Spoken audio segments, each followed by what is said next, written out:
जय Hind students. UPPSC RO या UPPCS जो 2023 और 2024 का जो एग्ज़ाम होने वाला है, उस श्रृंखला में जो जनरल हिंदी है, सामान्य हिंदी की सीरीज़ में 2 सेट मैं करवा चुका हूँ। ये है तीसरा सेट।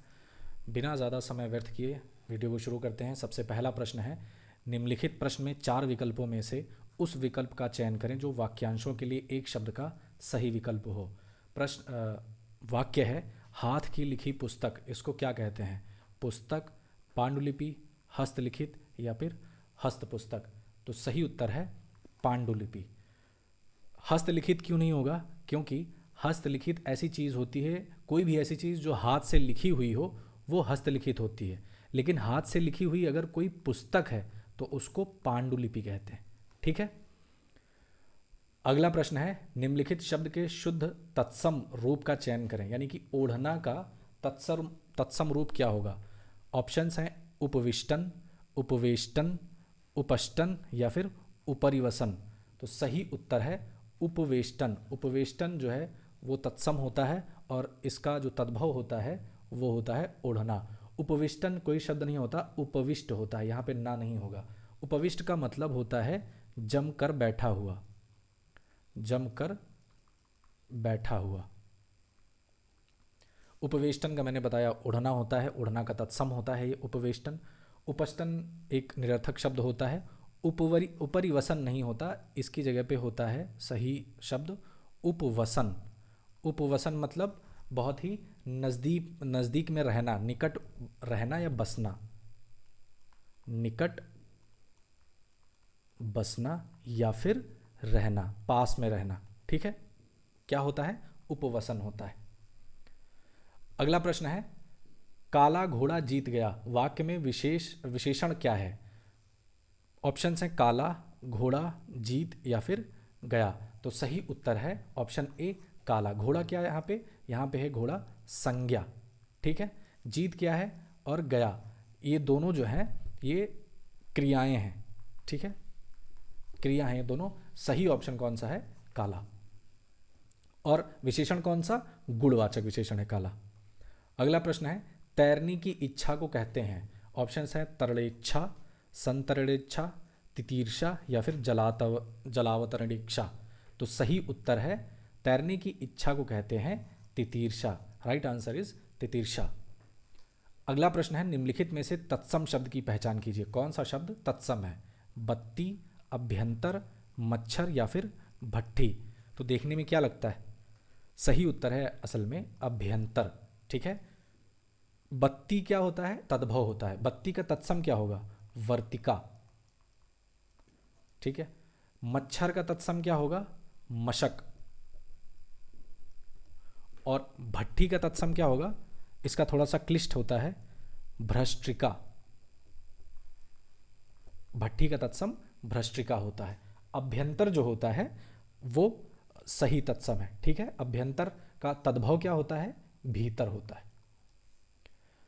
अगला प्रश्न है, निम्नलिखित में से कौन सा विकल्प विलोमार्थी नहीं है? ठीक है, कौन से ऐसे विकल्प हैं जो कि एक दूसरे के विलोम नहीं है?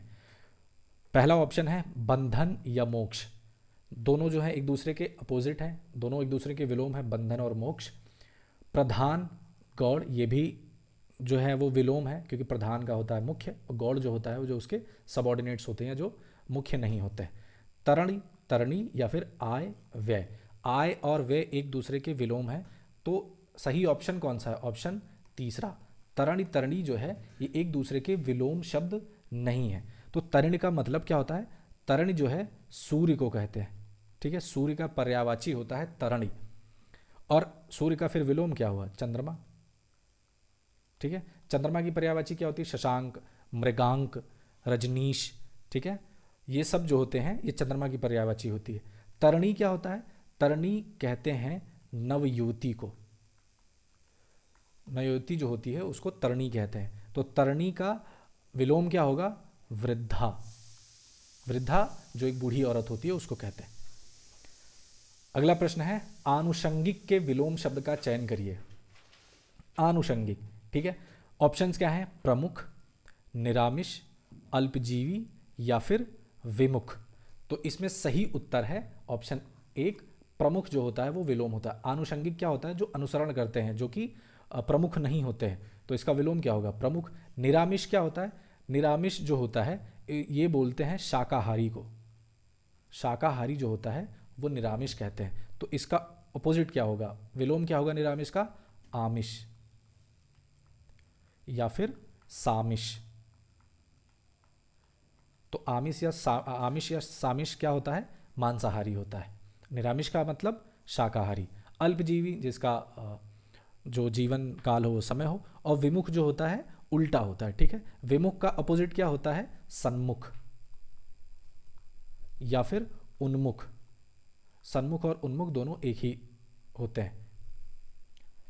अगला प्रश्न है, सूर्य के लिए सही पर्यायवाची वाले शब्दों की पंक्ति को चुनिए। यानी कि कौन कौन से ऐसे शब्द हैं जो कि सूर्य की पर्यायवाची हैं, ठीक है। तो ऑप्शन है रवि, दिनकर, अंशुमाली, या फिर रवि, दिनाकर, अंशुमाली। तीसरा ऑप्शन है रवि, दिनकर, अंशुमली, या चौथा ऑप्शन है रवि, दिनकर या फिर अंशुमाली। तो सही उत्तर है इसमें चौथा ऑप्शन बिल्कुल सही है। रवि, दिनकर और अंशुमाली जो है वो सूर्य की पर्यायवाची होते हैं। और क्या क्या होते हैं सूर्य की पर्यायवाची? रवि जैसे मैंने इसमें लिखा हुआ है, दिनकर होता है, अंशुमाली होता है, और एक पर्यायवाची होती है तरणि। तरण भी अभी एक क्वेश्चन पहले मैंने बताया, वो भी सूर्य को ही कहते हैं। एक और पर्यायवाची होती है जो कि लगभग कंफ्यूज हो जाते हैं, सविता। सविता भी सूर्य को ही कहा जाता है। अगला प्रश्न है, आलस शब्द का विशेषण क्या होगा? आलस का विशेषण क्या होगा? आलसी, आलस्य, अलस या फिर अलसी।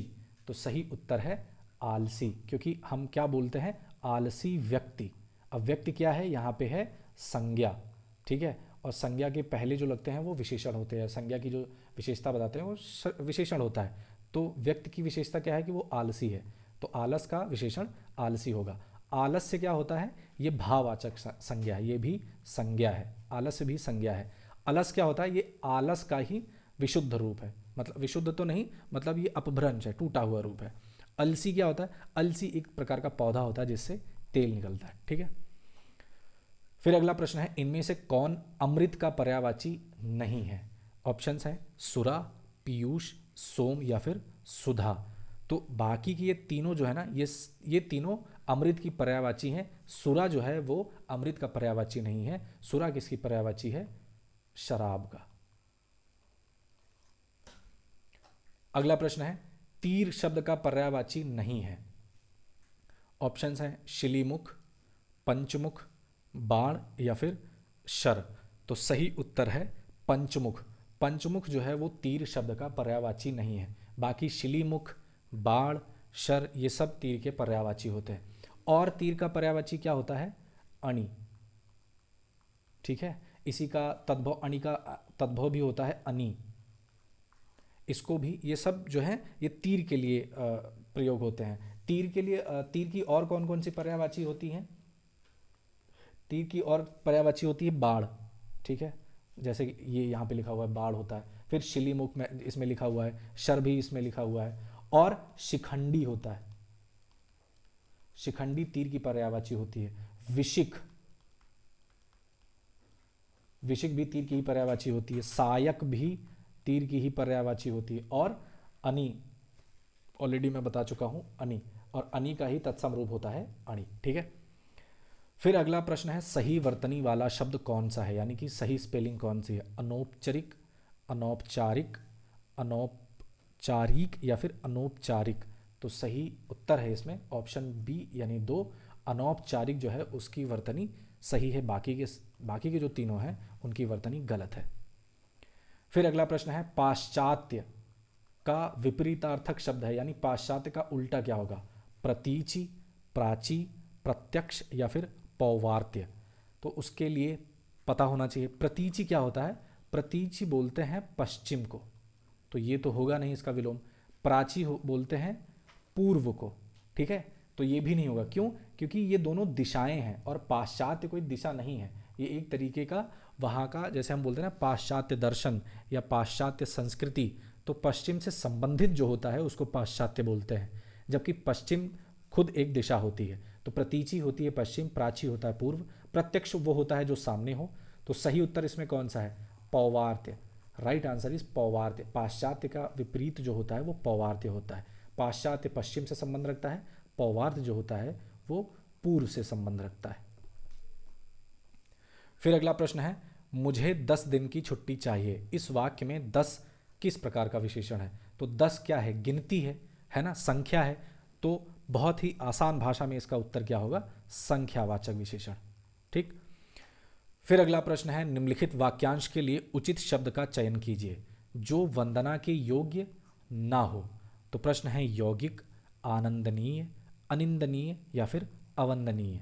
तो सही उत्तर है अवंदनीय जो है उसको कहते हैं जो वंदना के योग्य ना हो। यौगिक क्या होता है? वो योग से बनता है, यानी कि किसी चीज़ को जोड़ करके। ठीक है, दो चीज़ों को जब जोड़ा जाता है तो वो योग करता है, यौगिक होता है। फिर आनंदनीय क्या होता है? जो कि आनंद देने वाला होता है वो आनंदनीय होता है। अनिंदनीय क्या होता है? जिसकी निंदा ना की जा सके, ना की जा सके। ठीक है, जिसकी निंदा ना की जा सके। ठीक, या जिसकी निंदा ना की जाए वो अनिंदनीय होता है। फिर अगला प्रश्न है, निम्न में कौन सा हवा का पर्यायवाची नहीं है? हवा की पर्यायवाची कौन सा शब्द नहीं है? तो यहाँ पे ऑप्शंस हैं वायु, समीर, पवन या फिर सलिल। तो सही उत्तर है ऑप्शन 4, सलिल जो है वो इसका पर्यायवाची नहीं है, बाकी के तीनों हवा की पर्यायवाची है। सलिल क्या होता है? सलिल पानी की पर्यायवाची होता है। पानी की जल, अम्बुज, तोय, अम्बुज नहीं होता। अम्बुज जो होता है वो होता है कमल का। ठीक है, अम्बुज किसकी पर्यायवाची होती है? वो कमल की होती है। पानी क्या होता है? पानी का होता है अम्बु, वारी, ठीक है, तोय, सलिल, ये सब पानी की पर्यायवाची होते हैं। नीर।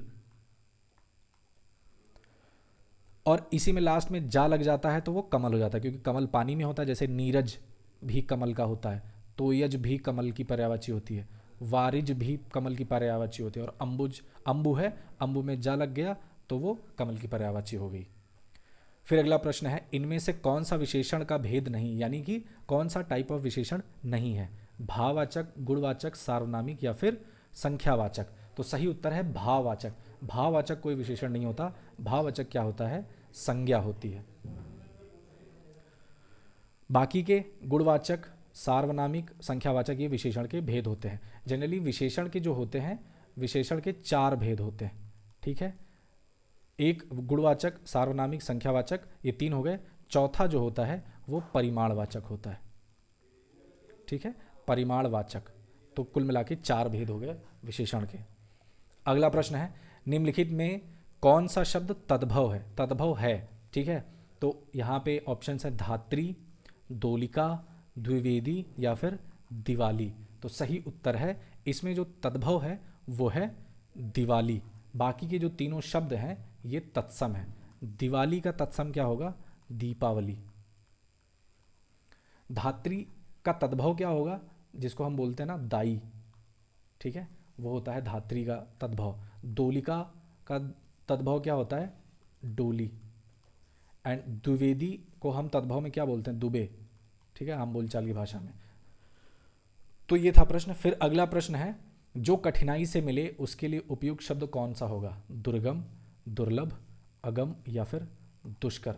तो सही उत्तर है दुर्लभ, जो कि कठिनाई से मिले। दुर्गम क्या होता है? जहाँ पे जाना कठिन हो। अगम क्या होता है? जहाँ पे ना जाया जा सके। और दुष्कर क्या होता है? जहाँ पे जाना मुश्किल हो। ठीक है, या फिर जो कठिन हो, जैसे हम बोलते हैं बहुत ही दुष्कर प्रयास किया, करना कठिन हो। तो सही उत्तर इसमें कौन सा था? दुर्लभ। फिर प्रश्न है अगला, निम्नलिखित में से तत्सम नहीं है। कौन से शब्द तत्सम नहीं है? यानी कि एक शब्द ऐसा होगा जो कि उसमें तद्भव होगा, बाकी के सारे तत्सम हैं। तो रात्रि, वर्ष, घर या फिर वधु। तो इसमें एक अकेला घर ही है जो कि तद्भव है, बाकी के सारे तत्सम हैं। तो रात्रि का तत्सम तद्भव रात, वर्ष का बरस बोलते हैं। ठीक है, वधु का तद्भव क्या होता है? बहु। तो घर का तत्सम क्या होगा? ग्रह। अगला प्रश्न है, इनमें से शुद्ध शब्द कौन सा है?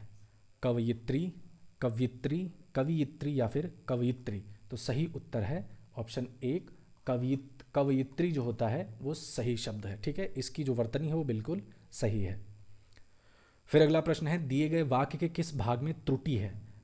वाक्य है परीक्षा 2 तारीख के दिन संपन्न होगी, तो कौन सा भाग गलत है यानी त्रुटि है? परीक्षा 2 तारीख के दिन या फिर संपन्न होगी। तो देखने में ही पता चल रहा है कहाँ पे गलती है। ऑप्शन 3 जो है उसमें गलती है। क्या होगा? परीक्षा 2 तारीख के दिन की जगह पे होगा को, तो परीक्षा 2 तारीख को संपन्न होगी। अगला प्रश्न है, निम्नलिखित में से कौन सा विकल्प शुद्ध तद्भव तत्सम युग्म है? यानी कि कौन से ऐसे शब्द हैं जो कि एक दूसरे के तत्सम और तद्भव हैं? जैसे शुद्ध वो भी पूछ रहा है, ठीक है, तो हाथ हस्ती जो है ये एक दूसरे के जो है तद्भव तत्सम नहीं है। अभी इनका अर्थ बताता हूँ। आँख चक्षु ये भी शुद्ध नहीं है। सोंठ शुष्टि घृत या घी। तो जो शुद्ध तत्सम और तद्भव है वो यहाँ पे क्या है? पहले देखिए, हाथ जो होता है, हाथ का होता है हस्त, ठीक है, हाथ जो होता है तद्भव होता है, और इसका जो तत्सम होता है हस्त। हस्ती जो होता है वो ऑलरेडी एक तद्भव है, जैसे हम बोलते हैं वो महान हस्ती, तो ये तद्भव होता है। आँख का जो तत्सम होता है वो अक्षी होता है। हालांकि चक्षु का मतलब भी आँख ही होता है, लेकिन यहाँ पे तत्सम और तद्भव जो होता है वो लिया जाता है। तो आँख का जो तद्भव होगा, सॉरी तत्सम होगा, वो होगा अक्षी। सोंठ और शुष्टि, और फिर है घृत या फिर घी। यहाँ पे घृत और घी, घृत जो होता है वो तत्सम होता है, घी जो होता है वो तद्भव होता है। तो ये बिल्कुल राइट आंसर है। सोंठ और शुष्टि जो है ये भी एक तरीके से कह सकते हैं सही है। फिर निम्नलिखित में जो युग्म विपरीतार्थक नहीं है उसका चयन कीजिए। यानी कि कौन से ऐसे शब्द हैं जो कि एक दूसरे के ऑपोजिट नहीं हैं। ऑप्शन है उत्तीर्ण अनुत्तीर्ण, ये तो बिल्कुल एक दूसरे के विलोम है। दीन दरिद्र ये नहीं है। आयात निर्यात भी एक दूसरे के विलोम है, और उदय और अस्त भी एक दूसरे के विलोम है। दीन दरिद्र एकदम सही उत्तर है इस प्रश्न के लिए, क्योंकि दीन और दरिद्र दोनों एक ही चीज़ होती हैं, ठीक है, तो एक दूसरे के ऑपोजिट नहीं है, इसलिए राइट ऑप्शन इज ऑप्शन 2। फिर अगला प्रश्न है, मेरी बहन 10वीं कक्षा में पढ़ती है। इस वाक्य में 10वीं शब्द में कौन सा विशेषण है? ऑप्शन है गुणवाचक, संख्यावाचक, सार्वनामिक या फिर परिमाणवाचक। तो इसमें कौन सा ऐसा जो शब्द है वो सॉरी कौन सा विशेषण, यहाँ पे जो 10वीं है वो कौन सा विशेषण है? तो गुणवाचक होगा नहीं। संख्यावाचक जो है वो सही ऑप्शन है, क्योंकि यहाँ पे संख्या बता रहा है। संख्या में भी कौन सा? आवृत्ति, ठीक है। फिर अगला प्रश्न है, इनमें से संख्यावाचक विशेषण से संबंधित कौन है? यानी कि इनमें से कौन सा संख्यावाचक विशेषण है? सुंदर नहीं, 4 कुर्सियां, 20 मीटर कपड़ा या फिर भद्दा। तो सही उत्तर है। लोग इसमें दूसरे और तीसरे ऑप्शन में कंफ्यूज हो सकते हैं कि यहाँ भी 4 लिखा हुआ है ये भी संख्या हो गया, यहाँ भी 20 लिखा हुआ है ये भी संख्या हो गया, पर ऐसा नहीं है। जो संख्यावाचक विशेषण है वो ऑप्शन 2 है, ठीक है, 4 कुर्सियाँ ये सही ऑप्शन है। 20 मीटर कपड़ा क्यों सही ऑप्शन नहीं है? क्योंकि यहाँ पे लिखा हुआ है 20 मीटर कपड़ा, तो मीटर जो है वो एक परिमाण होता है, ठीक है, तो ये कौन सा विशेषण है? ये परिमाणवाचक है, संख्यावाचक नहीं है, ठीक है, क्वांटिटी। अगला प्रश्न है, विलोम की दृष्टि से कौन सा युग्म सुमेलित नहीं है?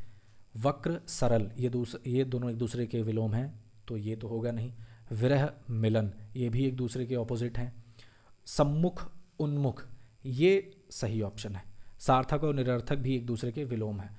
उन्मुख और सन्मुख वो दोनों एक ही होते हैं, ये पर्यायवाची कह सकते हैं आप, एक दूसरे के हैं, ठीक है, तो ये विलोम नहीं है, ठीक है। सन्मुख और उन्मुख का विलोम क्या होगा? विमुख। फिर अगला प्रश्न है, देखने की इच्छा के लिए इनमें से उपयुक्त शब्द कौन सा है? देखने की इच्छा, दिदृक्षा, दित्सा, दृश्य या फिर अभीप्सा।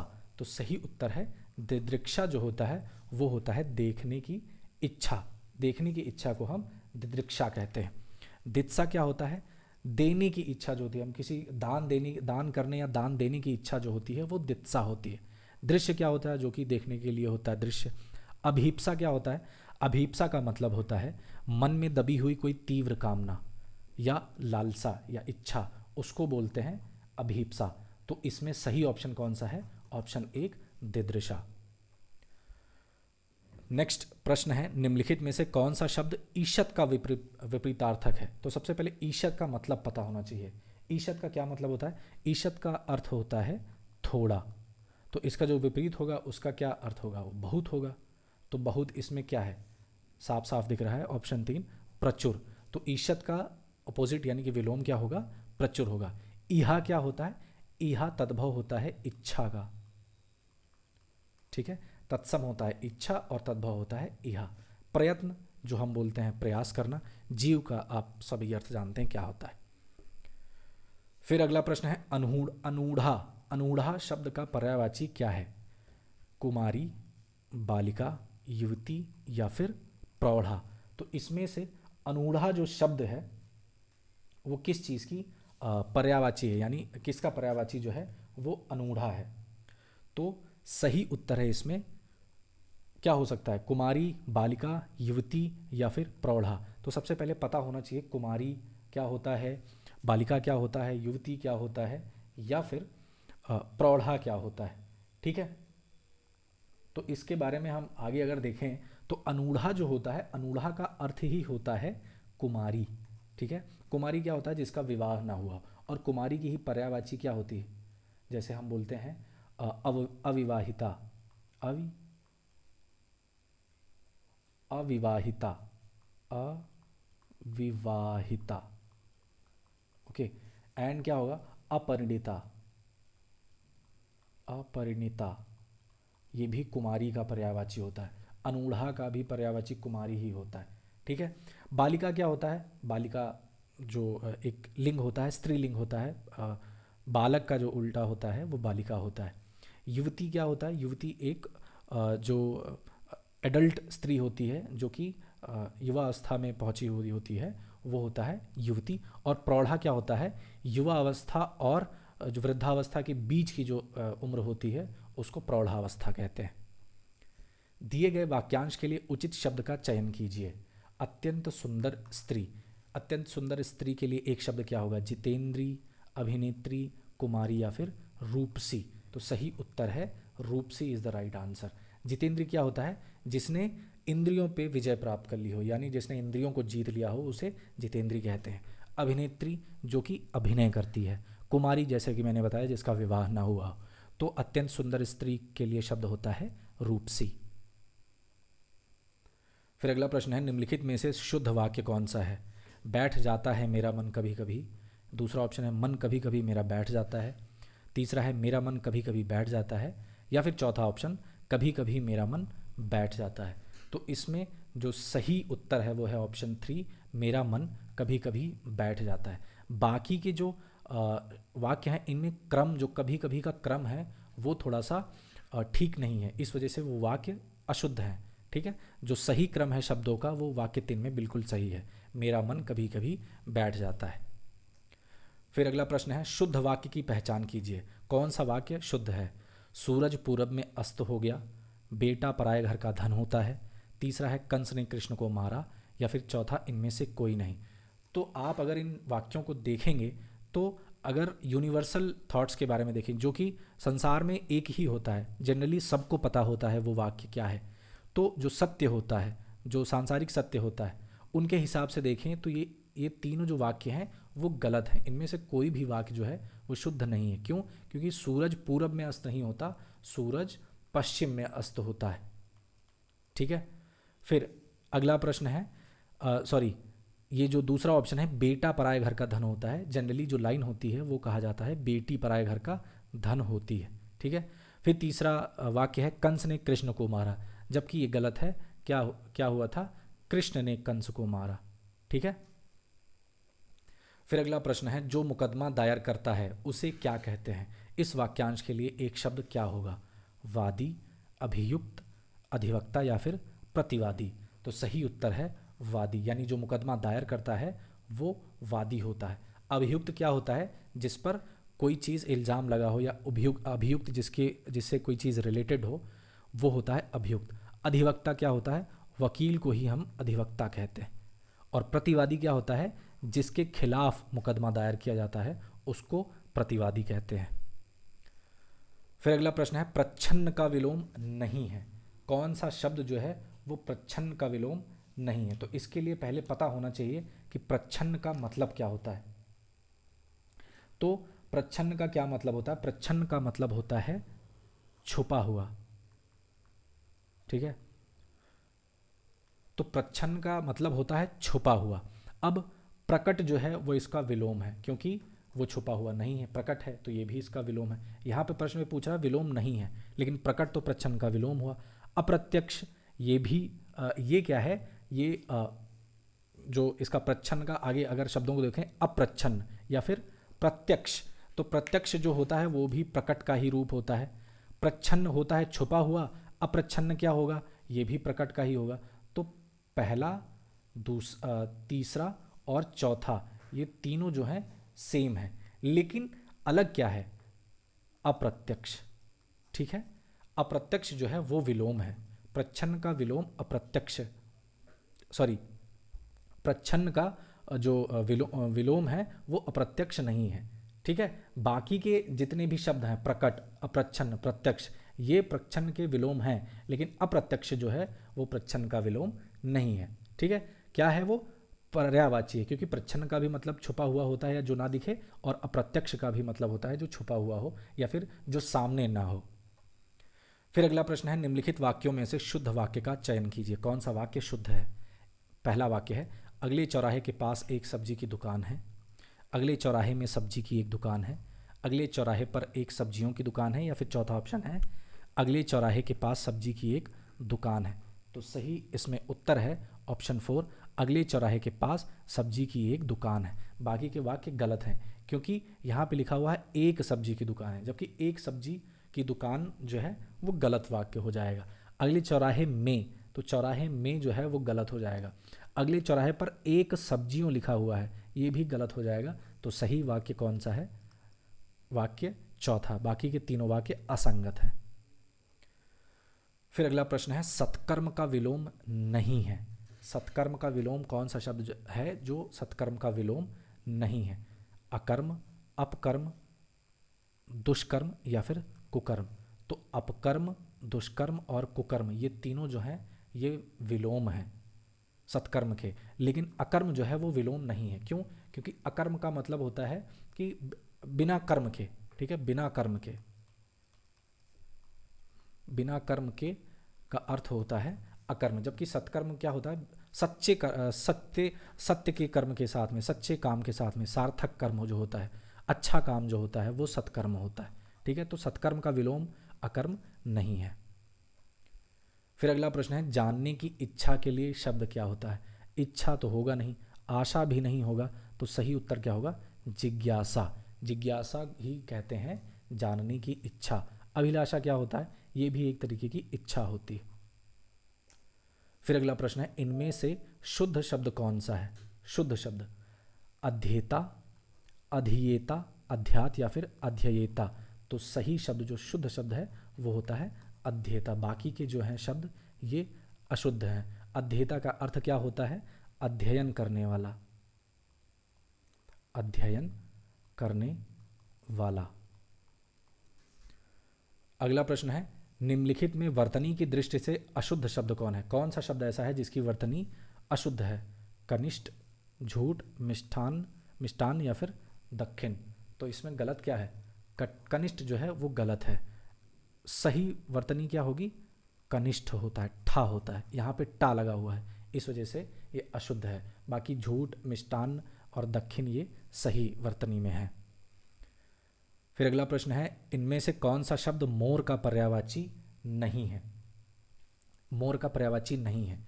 शब्द कौन कौन से हैं? कलापी, केकी, शिखी या फिर तमचुर? तो ये जो बाकी के ऑप्शंस हैं कलापी, केकी या फिर शिखी, ये तीनों जो हैं ये मोर के पर्यायवाची हैं, ठीक है, मोर के पर्यायवाची हैं। तमचुर जो है वो मोर का पर्यायवाची नहीं है। तमचुर किसे कहते हैं? मुर्गा को, मुर्गे को तमचुर कहते हैं। और क्या होता है मुर्गे के लिए? कुक्कुट, ठीक है। कहीं आप देखे होंगे, अगर पोल्ट्री फार्म देखे होंगे जहाँ पे मुर्गी पालन होता है, तो वहाँ पे कुक्कुटशाला भी लिखा होता है। ठीक है, बाकी के जो ये शब्द हैं कलापी, केकी, शिखी, ये मोर के पर्यायवाची होते हैं। अच्छा, मोर के लिए और कौन कौन सी पर्यायवाची होती हैं? मयूर, ठीक है, मयूर भी मोर को कहते हैं। शिखावल, शिखावल भी मोर की पर्यायवाची होता है। ध्वंजी, ध्वंजी भी मोर की पर्यायवाची होता है। फिर अगला प्रश्न है, अगला निम्नलिखित में से किस प्रकार का विशेषण है? गुणवाचक, परिमाणवाचक एवं निश्चित संख्यावाचक, निश्चित संख्यावाचक एवं निश्चित परिमाणवाचक, या फिर इनमें से कोई नहीं? तो सही उत्तर है अगला जो है वो गुणवाचक विशेषण है। फिर प्रश्न है, वाक्य विन्यास के दृश्य से शुद्ध वाक्य का चयन कीजिए। कौन सा वाक्य शुद्ध है? उसने मोती का एक हार खरीदा, एक पानी का गिलास लाओ, ज़बरदस्ती सरकार जो चाहे सो कराए, कई कचहरी के वकील घायल हो गए। तो इनमें से कौन सा जो वाक्य है वो बिल्कुल शुद्ध है? तो सही उत्तर है ऑप्शन 1, ये वाक्य बिल्कुल शुद्ध है, बाकी के वाक्य गलत हैं। क्यों? क्योंकि एक पानी का गिलास लाओ नहीं होता, पानी का एक गिलास लाओ। फिर ज़बरदस्ती सरकार जो चाहे सो कराए, इसके स्थान पे होगा सरकार ज़बरदस्ती जो चाहे सो कराए। फिर ये क्या होगा? कई कचहरी के वकील नहीं होता, वकील के कचहरी के कई वकील घायल हो गए। ठीक है, तो सही उत्तर शुद्ध वाक्य कौन सा है? पहला वाला। फिर अगला प्रश्न है, निम्नलिखित में से कौन सा शब्द तत्सम है? आलस्य, आस, आसरा या फिर आरसी? तो सही उत्तर है आलस्य। आलस्य तत्सम है। आलस्य का तद्भव क्या होगा? आलस। बाकी के सारे जो हैं वो तद्भव हैं। ठीक है, एक अकेला आलस्य ही इसमें तत्सम था। आस किसका तद्भव है? आशा का। आशा तत्सम है, आस तद्भव है। आसरा का तद्भव, आसरा का तत्सम क्या होगा? आश्रय।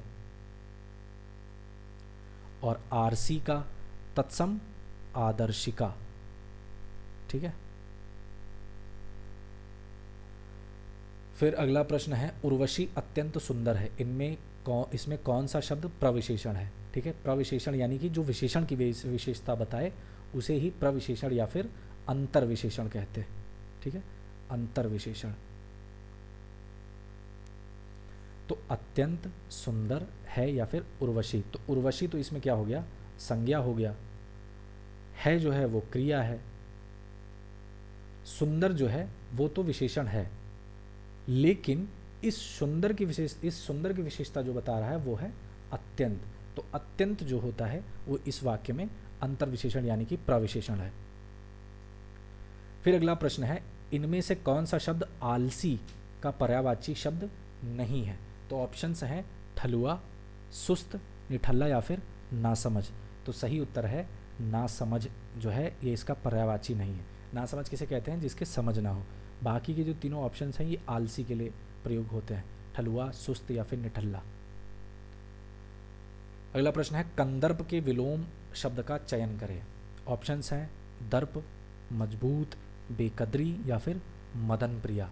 तो सही उत्तर है, देखिए कंदर्प कहते हैं कामदेव को, तो कामदेव का जो विलोम होता है वो होता है मदन प्रिया।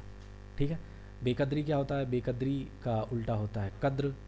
ठीक है, मजबूत का क्या होता? मजबूत जो होता है बहुत मजबूत होता है, इसका विलोम क्या होगा? जो कि मजबूत नहीं होगा, कमज़ोर। ठीक है, कमज़ोर। और दर्प जो होता है, दर्प का क्या अर्थ होता है? दर्प का मतलब होता है दर का विलोम जो होगा वो होगा विनम्र। ठीक है, दर्प का मतलब क्या होता है? कठोर या फिर निर्दयी। ठीक है, फिर अगला प्रश्न है, इनमें से कौन सा शब्द विशेषण नहीं है? ठीक है, विशेषण नहीं है। आगामी, काला, तुम या फिर शांत। तो सही उत्तर क्या है? ऑप्शन 3, तुम। तुम जो है वो विशेषण नहीं है। तुम है क्या? तुम सर्वनाम है। बाकी के जो शब्द हैं वो विशेषण है। फिर अगला प्रश्न है, निम्नलिखित प्रश्न में 4 विकल्पों में से उस विकल्प का चयन करें जो वाक्यांशों के लिए एक शब्द का सही विकल्प हो। तो वाक्य है हानि को पूरा करना। ऑप्शंस कौन कौन से हैं? हानिपूर्ति, क्षतिपूर्ति, क्षतिग्रस्त या फिर हानिग्रस्त। तो सही उत्तर है क्षतिपूर्ति, यानी कि क्षति को पूरा करना जो होता है वो क्षतिपूर्ति होता है। फिर अगला प्रश्न है, दिए गए 4 विकल्पों में से कौन सा एक हिंदी भाषा में प्रयुक्त होने वाले शब्द की सही वर्तनी है? अतिशयोक्ति, अतिशयोक्ति या फिर अतिशयोक्ति या फिर अतिशयोक्ति। तो सही उत्तर है ऑप्शन 4 अतिशयोक्ति। ये जो है ये बिल्कुल सही, कहीं कहीं पे ये लिखा जाता है अतिशयोक्ति, ये सही वर्तनी होता है। बाकी अतिशयोक्ति का क्या मतलब होता है? जो बढ़ा चढ़ाकर बताया जाए, इसको इंग्लिश में बोलते हैं एग्जैजरेशन। फिर अगला प्रश्न है, दिए गए विकल्पों में से कौन सा शब्द विशेषण की श्रेणी में नहीं आता, यानी कि विशेषण नहीं है? कम, गोल, ममता या दो। तो सही उत्तर है ऑप्शन 3 ममता। ममता क्या होता है? भाववाचक संज्ञा होती है, भाववाचक संज्ञा। बाकी के जो शब्द हैं कम, गोल या दो, ये सब जो हैं विशेषण है। कम जो है परिमाणवाचक है, संख्यावाचक है। गोल क्या होता है? गुणवाचक है। और दो जो है ये भी संख्यावाचक है। फिर अगला प्रश्न है, निम्नलिखित में से तत्सम शब्द की पहचान कीजिए। कौन सा शब्द तत्सम है? लौंग, भ्रम, बन या फिर लाज। तो सही उत्तर है, कई लोग कंफ्यूज हो जाएंगे, लौंग जो है वो तत्सम है, तो ऐसा नहीं है। इसमें सही जो तत्सम शब्द है वो है भ्रम। बाकी के सारे तद्भव हैं, तो इनका तत्सम क्या होगा? लवंग जो होता है वो तत्सम होता है। बन का तत्सम होगा वन, लाज का तत्सम होगा लज्जा। और भ्रम तत्सम है, तो भ्रम का तद्भव क्या होगा? भरम। फिर अगला प्रश्न है, निम्नलिखित में से तद्भव तत्सम का कौन सा युग्म सुमेलित नहीं है, यानी कौन सा ऐसा युग्म है जो कि एक दूसरे के तत्सम तद्भव नहीं है? अमी, अमृत, ये तो है, अमृत का तद्भव होता है अमी। अटखेली या अष्टकेली, तो ये भी एक दूसरे के तत्सम तद्भव हैं। अदरक, आर्द्रक या फिर चौथा ऑप्शन है अणि, अनी। तो इनमें से कौन सा जो शब्द है वो एक दूसरे के क्या कहते हैं तत्सम तद्भव नहीं है? तो इसमें क्या होता है, अणि का मतलब जैसा कि मैंने बताया, अणि तीर को कहते हैं और अनी जो होता है उसी का तद्भव होता है, तो ये तो सुमेलित है। अदरक और आर्द्रक, अटखेली और अष्टकेली सही, अदरक और आर्द्रक जो है ये सही नहीं है, क्योंकि अदरक तो एक जो सब्जी होती है, जो फल होता है अदरक।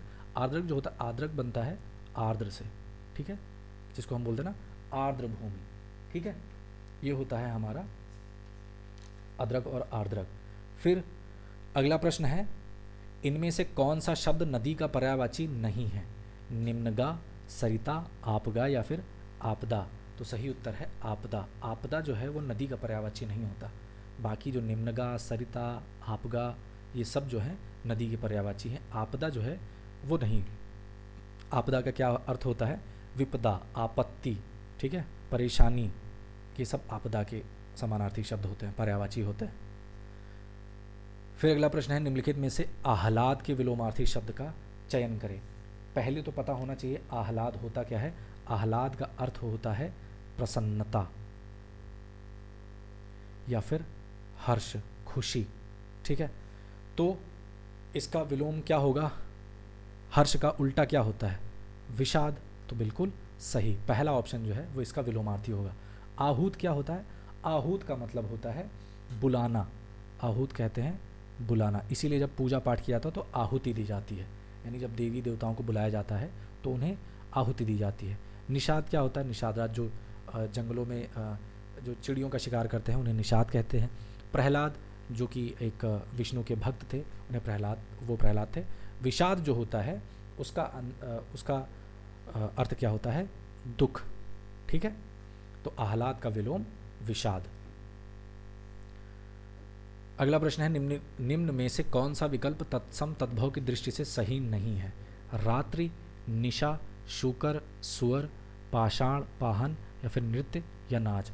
नृत्य का जो तद्भव है वो नाच है, पाषाण का तद्भव पाहन है, शूकर का तद्भव सुअर है, लेकिन रात्रि और निशा ये दोनों तत्सम है। रात्रि का जो तद्भव होता है वो होता है रात, और निशा जो है वो रात्रि की पर्यायवाची है। फिर अगला प्रश्न है, हिमकर और मृगांक ये किसकी पर्यायवाची हैं? मतलब इनके पर्यायवाची ये किसके हैं? हिमालय के, चंद्रमा के, हिमगंगा के या फिर हिम समुद्र के। तो सही उत्तर है चंद्रमा के। हिमकर और मृगांक चंद्रमा को ही कहते हैं। और चंद्रमा को क्या कहते हैं? शशांक, रजनीश, ये सब जो है कलानिधि, ये शब्द जो हैं ये चंद्रमा की पर्यायवाची हैं। मयंक, मयंक भी चंद्रमा को ही कहा जाता है। अगला प्रश्न है, निम्नलिखित में से तत्सम शब्द की पहचान कीजिए। पीपल, 90, बिंदु या फिर बत्ती। तो सही उत्तर है बिंदु जो है वो तत्सम होता है। बाकी के ये तीनों जो शब्द हैं ये तद्भव हैं। इनका तत्सम क्या होगा? पीपल का तत्सम होता है पिप्पल, 90 का नवनवती, बत्ती का वर्तिका। ओके, बिंदु जो है वो सही तत्सम शब्द है। भुजंग का पर्यायवाची शब्द नहीं है। भुजंग किसको कहते हैं? सांप को कहते हैं। तो इसका पर्यायवाची क्या है? क्या नहीं है? उरग, तुरंग, व्याल या फिर अहि। तो सही उत्तर है तुरंग। तुरंग किसको कहते हैं? घोड़े को कहा जाता है। ठीक है, बाकी जो उरग है, व्याल है, अहि है, ये सब शब्द जो हैं ये सांप के लिए इस्तेमाल होते हैं, सांप को कहा जाता है। लेकिन तुरंग जो है वो घोड़े को कहा जाता है। ठीक है, घोड़े का और क्या होता है? अश्व, अश्व कहते हैं। घोटक, ये भी घोड़े को कहा जाता है। वाज, वाज, सैंधव और है, ये सब घोड़ी की पर्यायवाची होते हैं। ठीक है, भुजंग उरग हो गया, यानी सांप का उरग हो गया, सर्प हो गया, व्याल हो गया, अहि हो गया। पन्नग भी कहते हैं, सांप को पन्नग भी कहा जाता है। ठीक है, अगर आप शिव जी का मंत्र पढ़ेंगे तो वंदे पन्नग भूषणम, यानी कि जिनका जो भूषण है वो पन्नग है, उनकी हम वंदना करते हैं। फिर प्रश्न है, दिए गए वाक्यांश के लिए एक शब्द दीजिए जो आंखों के सामने ना हो। तो ऑप्शंस हैं अपरोक्ष, प्रत्यक्ष, परोक्ष या फिर समक्ष। तो प्रत्यक्ष क्या होता है? ये भी आंखों के सामने होता है। समक्ष क्या होता है? ये भी आंखों के सामने होता है। परोक्ष क्या होता है? प्रत्यक्ष का उल्टा होता है, प्रत्यक्ष का होता है परोक्ष। और अपरोक्ष जो है ये दोनों सेम चीज़ है। ठीक है, तो इसमें पूछ रहा है कि ऐसा कौन सा शब्द है जो कि प्रत्यक्ष यानी कि जो आंखों के सामने ना हो, उसमें उसका क्या सही शब्द होगा? अपरोक्ष जो कि परोक्ष का उल्टा होता है, जो कि आंखों के सामने हो, तो ये तो उल्टा हो गया। प्रत्यक्ष भी सामने हो गया, समक्ष भी सामने हो गया, तो परोक्ष जो है वो सही उत्तर है। ठीक है, जो आंखों के सामने ना हो वो होता है परोक्ष। ठीक है, तो ये थे क्वेश्चंस, पूरे 60 क्वेश्चंस थे, फुल टेस्ट था ये। ठीक है, तीसरा सेट था हिंदी का जो कि हम सॉल्व कर रहे थे। ये कुछ ऐसे क्वेश्चंस थे जो कि संभावित प्रश्नों की श्रृंखला में हैं। इन क्वेश्चंस में से आपके क्वेश्चन आने वाले समीक्षा अधिकारी और सहायक समीक्षा अधिकारी 2023-24 में ये प्रश्न पूछे जा सकते हैं। इनफैक्ट यूपीपीसीएस में भी ये प्रश्न पूछे जा सकते हैं। तो इनकी रेगुलर आप प्रैक्टिस करते रहिए और प्रॉपर तरीके से आप इनका अध्ययन करते रहिए। आशा करता हूँ वीडियो पसंद आया होगा। मिलते हैं अगली वीडियो में, तब तक के लिए जय हिंद।